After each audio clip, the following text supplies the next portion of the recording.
Bonjour et bienvenue à ma capsule numéro 5 sur les plantes sauvages comestibles. Aujourd'hui, je vais vous présenter une plante qu'on appelle la barbarie vulgaire ou le cresson de terre. C'est une plante qui est naturalisée de l'Eurasie. Donc, on peut l'accueillir sans problème, abondamment. C'est une des raisons pour laquelle je l'aime beaucoup aussi. Donc, je vous la présente sans tarder, la barbarie vulgaire. Donc, la voici. On voit ici qu'elle a des boutons floraux présentement qui vont ouvrir éventuellement pour faire des belles fleurs jaunes.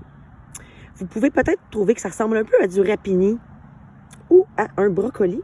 En fait, c'est effectivement de la même famille, donc la famille des crucifères, qui comprend aussi le navet, le chou, la moutarde, le radis, plusieurs plantes comestibles.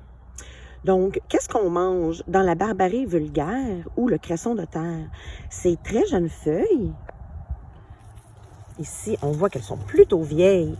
Donc, il y a quelques semaines, j'aurais consommé ces feuilles en salade. Aujourd'hui, ces feuilles, ils vont être très amères. Donc, on va vouloir les faire cuire dans 2 eaux pour enlever un peu l'amertume.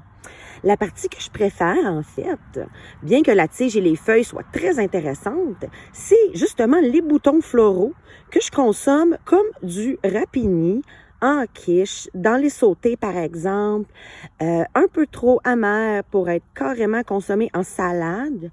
Selon moi, on pourrait en mettre un petit peu, mais pas trop. Également, quelque chose d'intéressant à savoir, c'est que oui, elle ressemble à plusieurs plantes de la famille de la moutarde qui font des fleurs jaunes. Par contre, comment la différencier?